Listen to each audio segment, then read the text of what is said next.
गणपतरावांनी बाकी केल्यानंतर मला वेगळं काही बोलायची गरज त्यांनी सांगितलं सत्ता बदलवणार आपल्याला सत्तेतला आमदार पाहिजे वेगळं काय आज ज्या महाराजांच्या पवित्र ठिकाणी राष्ट्रवादी काँग्रेस पक्षाचे जिल्ह्याचे कार्याध्यक्ष तुम्ही फक्त चेअरमन म्हणू नका हे आता जिल्ह्याचे आम्हाला जिल्ह्याची जबाबदारी त्यांच्यावर त्यामुळे निकमचं बाळासाहेब वानखेडे भोर दादाभाऊ थोरात पूजाताई वंशपटे गणेश यादव किशोरभाऊ थोरात छायाताई वाघ कारभारीदादा भोर चेतन वाघ विशाल भोर सरजी मुंबई विशालजी वाबळे सगळे पत्रकार बांधव तुम्ही सगळे खरं तर वेगळं खरंच काही सांगण्याची आवश्यकता नाहीये पण मगाशी जो कन्वेंशन पडेकरांचा विशेष सत्कार केला ते फार महत्वाचं कारण आहे जेव्हा आपण निवडणुकीला सामोरं जातो आणि सामोरं जात असताना निवडणूक काळामध्ये जेव्हा मी राजगीरला आलो होतो जाता जाता तिथं बाहेर त्यांनी मला एक यादी दाखवली ती यादी दाखवल्यानंतर मतदार यादीवर किती चांगल्या पद्धतीने काम होऊ शकतं त्याच्यामध्ये बूथ प्रमुखांनी नेमकं काय करायचंय बूथ प्रतिनिधी नेमकं काय करायचं हे इतकं सगळं स्वतःच्या इतकं सुंदर दिलंय आणि त्यानंतर महाराष्ट्रभर फिरत असतात म्हणजे मी राजगीरचे हे उपकार मानतो की महाराष्ट्रभर फिरत असताना मी अनेक लोकांना ही गोष्ट सांगतो की या पद्धतीनं तुम्हाला काम करावं लागेल इतकं चांगलं काम तुम्ही करताय ते काम चांगलं केल्यानंतर त्याचा परिणाम काय होतोय तो तुम्ही लोकसभा निवडणुकीत दाखवून दिलेला आहे आता चेअरमन साहेबांनी ज्या पद्धतीने सांगितलं त्या पद्धतीने खरं तर खूप वेळा येता येणं अवघड म्हणजे अनेकांनी आपल्याला निवडणुकीकडे हिणवून बघितलं खासदार कुठे सांगा खासदार किती वेळा आले ते सांगा आणि त्यानंतर शिरूर लोकसभा मतदारसंघाच्या अनेकांनी फार सगळ्याकडे उत्तर पण दिलं की आमचा खासदार बाकीच्या मतदारसंघामध्ये दिसतो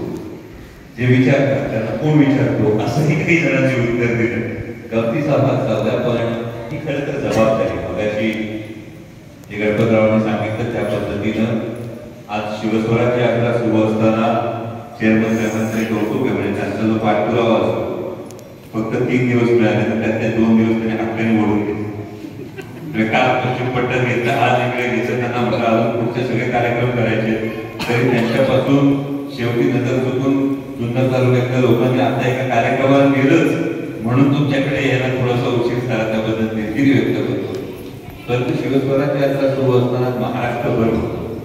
महाराष्ट्रभर एक संथा एक आक्रोश या महायुतीच्या सरकारने आपण लेकराला सांगतो लेकरावर संस्कार करतात तुम्ही सगळ्या माता बघितल्या लेकराला कधीच आपण हे सांगत नाही तर चोरी चपाटी कर गांधी लबाडी कर पण फायदा करतो सांगता ते मावशी असं कधी सांगितलं काय सचोटीने जर चांगला माणूस आणि या पद्धतीने जे सरकार गांधी लबाडी करून दबाव टाकून निष्ठा करून स्वाभिमान गहाण टाकून फक्त खुर्चीची ऊब मिळवण्यासाठी जे सत्तेत जाऊन बसले यांच्याविषयी महाराष्ट्रात एक प्रचंड रोष आहे प्रचंड राग आहे आणि त्यामुळं महायुतीचं सरकार जाणार आणि महाविकास आघाडीचं सरकार हे केवळ आपल्या शिरूर लोकसभा मतदारसंघामध्ये सांगत नाही आता जवळपास 34 मतदारसंघांमध्ये शिवस्वराज्य यात्रा येऊन गेली जाऊन आलेली आहे आता पुन्हा गणपतीच्या काळात खरं तर मतदारसंघासाठी वेळ ठेवला तर आजच प्रदेशाध्यक्षांचा आदेश आला की 10 तारखेपासून आपल्याला विदर्भात शिवस्वराज्य यात्रा सुरू करायची आणि त्यानंतर पुन्हा 19 तारखेनंतर एकूण जवळपास 90 मतदारसंघांमध्ये शिवस्वराज्य यात्रा जाणार आहे एक दिवसाच्या 3 सभा करत महाराष्ट्राचा जो अंदाज दिसतोय महाराष्ट्रातला तरुणांना स्वस्त आहे महाराष्ट्रातली माता भगिनी आज स्वस्त आहे महाराष्ट्रातला शेतकरी आज स्वस्त आहे म्हणजे मराठवाड्यात गेलो तो सोयाबीन विषयी सांगत होतो सोयाबीनला हमी भाव जो आहे हमी भावापेक्षा 1000 रुपये कमी मिळतात कांद्याला जेवढं नुकसान झालं ते आपण सगळ्यांनी बघितलं तरी सुद्धा कांद्यावर जे काही निर्यात शुल्क आहे त्यामुळं पाकिस्तानच्या कांदा उत्पादक शेतकऱ्याचं भलं होतंय पण भारतातल्या कांदा उत्पादक शेतकऱ्याचा कांदा त्या प्रमाणात निर्यात होतो आता सुद्धा कांद्याला जरी चेअरमन साहेबांनी सांगितलं असतं की आता भाव दिसत असते तरी सुद्धा नाफेड 5 लाख टन कांदा जो नाफेडचा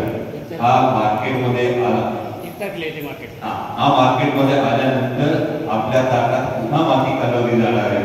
कारण 40% देय शुल्कामुळे आपला कांदा हा म्हणावा तसा बाहेर जात नाही, एक्सपोर्ट होत नाही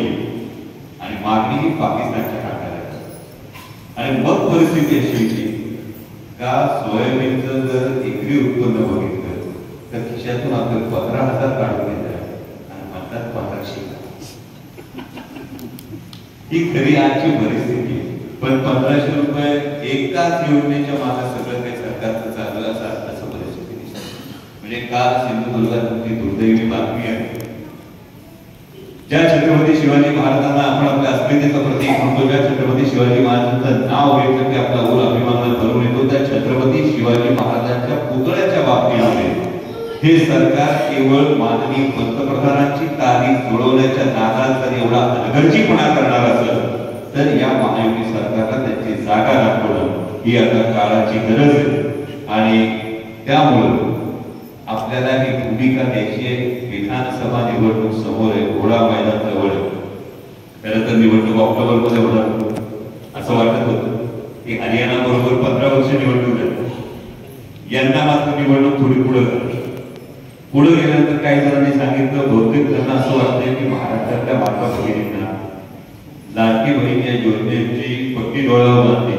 तर माता भगिनी खुश होती. पण महाराष्ट्रातल्या माता भगिनी लय हुशार, त्यांचा वसाला वाचा कोणाचा राष्ट्रवादी जिजाऊ साहेबांचा आहे, क्रांतीज्योती सावित्रीबाई फुलेंचा आहे आणि अहिल्याबाई होळकरांचा हा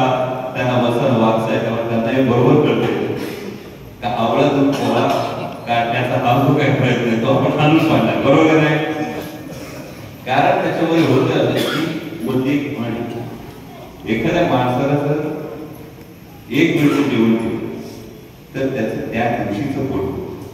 पण त्याला जेवण बनवायला शिकवलं तर त्याचं रोजचं पोट.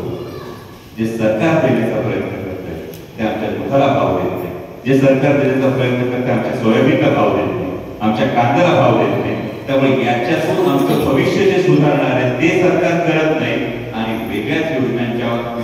मदतपट्टीमध्ये सरकार पुढे जाण्याचा जो प्रयत्न करत आहे त्या महायुती सरकारला त्याचे गाव करण्याची वेळ आहे. त्यासाठी तुमच्या सगळ्यांचं योगदान ते महत्वाचं आहे.